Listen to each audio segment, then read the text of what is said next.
Salut les rôdeurs et les rôdeuses.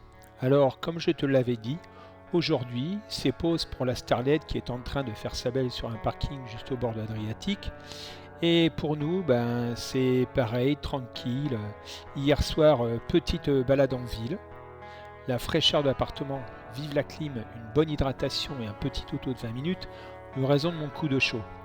En plus, coup de chaud qui a été augmenté en arrivant, je n'ai pas pu t'en parler hier, mais je me suis pris la tête avec le propriétaire du resto qui refusait que nous restions garés là le temps de décharger la moto. Ce fut chaud et comme ce n'était pas le moment de me prendre la tête, pourtant c'est pas mon genre, mais là c'était bien lourd. Tu as certainement remarqué lors de la visite rapide de notre petit studio, deux petites bouteilles laissées par le propriétaire, un rosé et une liqueur croate. Alors le rosé, nous étions sur un bon 14 degrés et la petite liqueur, alors là, mystère, mais c'était bien chaud. Soyez rassurés, ce fut consommé avec modération. Ce matin, après une bonne petite grasse matinée, petit repas sur place et nous voilà. Mais si, nous nous sommes lavés. Restaurant italien, pizzeria, on se croirait presque en Italie là. Et c'est pas pour rien que je dis ça. Je parle, mais nous commençons à bien progresser dans Revenge. D'après ce que j'ai lu, cette ville est assez sympa.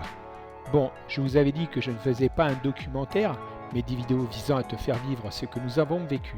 Cependant, il faut tout de même parler un peu des lieux que nous visitons. Bah oui, la Croatie, ce n'est pas que le lieu de tournage de Game of Thrones. Tip tip tip tip tip tip tip. Nous voilà à Revenge, ville au bord de l'Adriatique, faisant partie de l'Istrie. Une légende raconte que Revenge fut fondée par des habitants d'une ville engloutie du nom de Sissa. Cette ville compte un peu plus de 14 000 habitants, dont près de 12% d'Italiens. Donc ceci explique cela, parce que vraiment on a l'impression d'être en Italie là. Tiens, ça par exemple, c'est vraiment italien.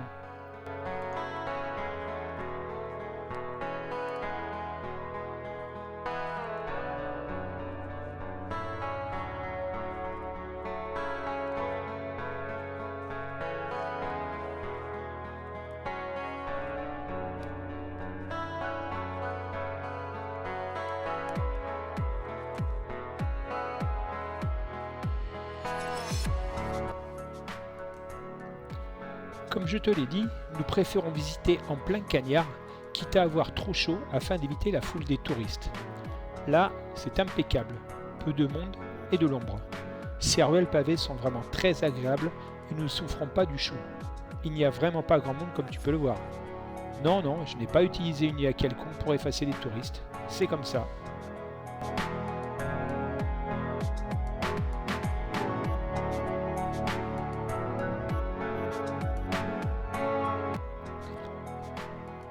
Toutes ces couleurs, c'est magnifique.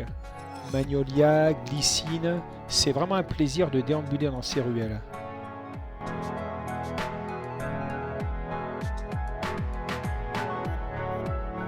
Nous marchons tranquillement en direction de l'église ou basilique Sainte-Euphémie.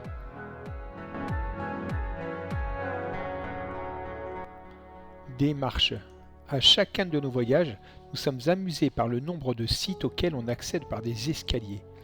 Je peux te dire que des marches, nous en avons mangé sur différents sites en Slovénie, à Florence. Alors là, tu te fais l'Audiomo et le Campani dans le même après-midi, tu fais péter ton appli activité physique journalière. Près de 1700 marches à eux deux. Donc là, c'est du facile. Mais bon, ça peut quand même compter en fin de journée. Tip tip tip tip tip tip tip. Nous arrivons à la cathédrale Sainte-Euphémie. Cet édifice date du 8e siècle et il fut remanié au 18e. Le campanile est une copie de celui de la place Saint-Marc à Venise. Oui, je sais, je ne vous ai même pas fait visiter Venise alors que nous passions juste à côté. Eh bien là, c'est bon, nous visitons.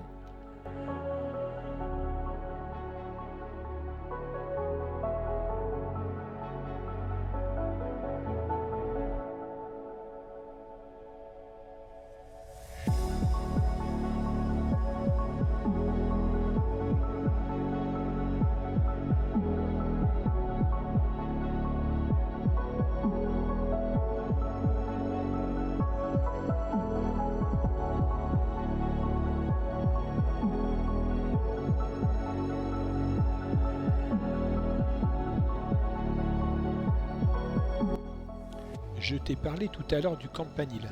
Eh bien allez, nous y montons. Disons surtout nous, parce que toi, tu restes tranquillou dans ton fauteuil. 189 marches à monter et à l'aller, donc autant au retour. Ce qui devrait faire 378, bravo. Au-delà du nombre, c'est la structure des marches qui est terrible. Et il fait sacrément sombre en plus.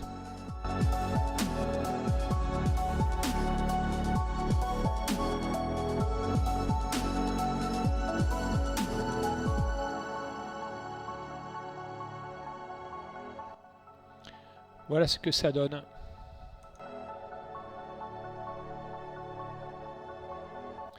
Allez, je préfère anticiper la réponse à ta question.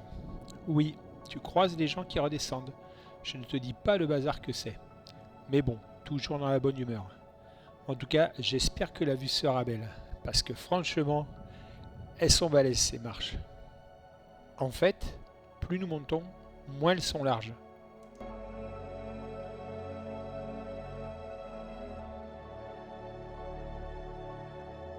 Waouh! Ce petit vent à l'arrivée est super agréable. Quant à la vue sur la baie, je te laisse juger.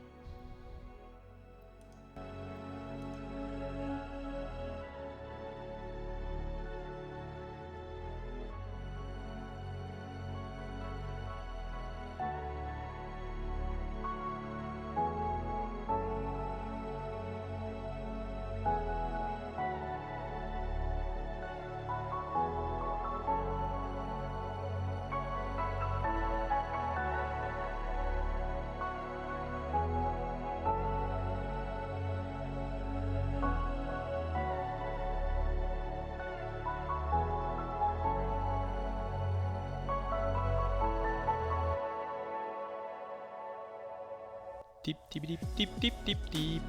À l'origine, Rovinj était une île. C'est au XVIe siècle que l'on a rattaché l'île au continent en comblant le bras de mer.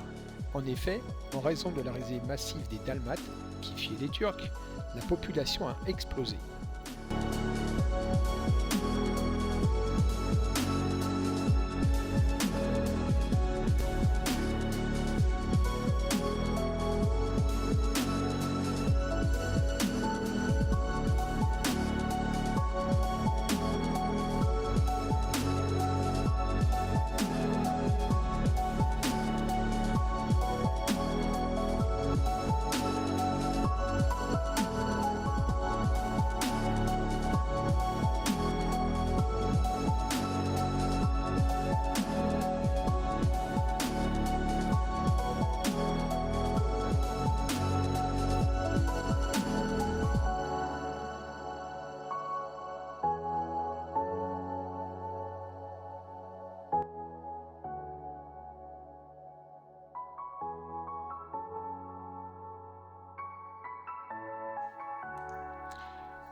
Plus nous progressons dans la ville, plus nous sommes séduits par celle-ci.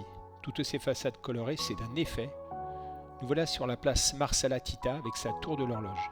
C'est déjà très beau, même si tu vois qu'elle est en pleine réflexion, et je suis certain que si toi tu viens à ton tour, les travaux étant terminés, ce sera splendide.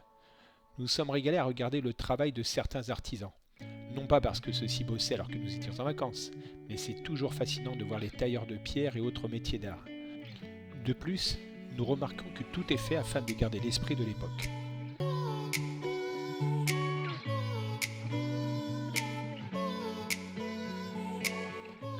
Quitte à me répéter, j'ai vraiment le sentiment d'être en Italie. Les Italiens moins. Dommage, mais c'est plus calme.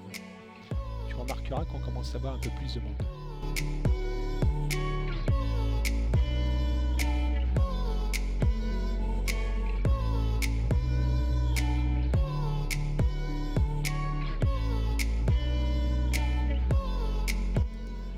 Non mais j'y crois pas.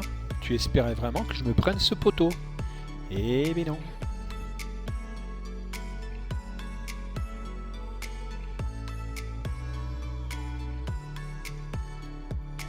Le miel, l'ail, les oignons, les fruits, les poissons, la lavande, tout ce que produit la Croatie se retrouve là, sur ce petit marché. Même les truffes.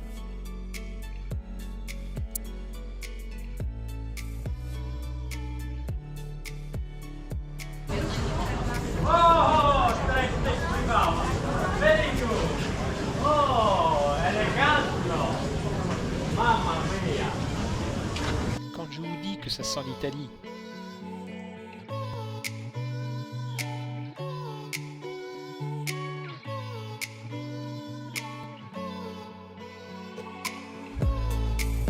Vous avez vu tous ces maillots de foot?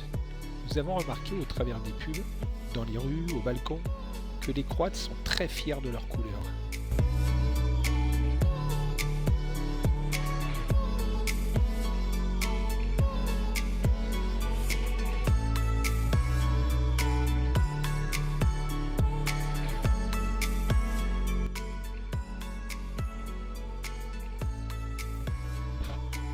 Tip tip tip tip tip tip tip. Ce monument rend hommage aux victimes de la terreur et de la Seconde Guerre mondiale. Il est entouré de bustes de partisans tombés au combat. Un exemple de l'architecture communiste qui nous rappelle que la Croatie a longtemps fait partie de la fédération yougoslave, gouvernée par le dictateur communiste Tito, lui-même croate.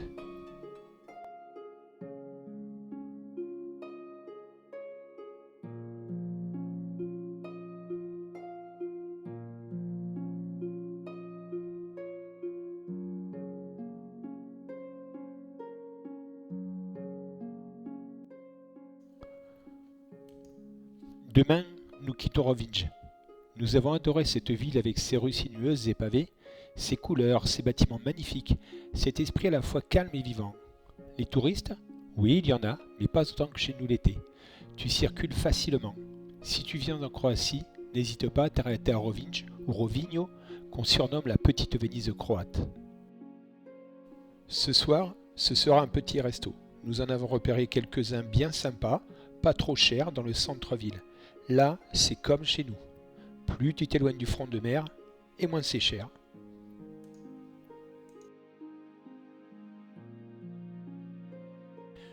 Nous te laissons avec ce coucher de soleil, le truc bien romantique, lourdingue pour certains.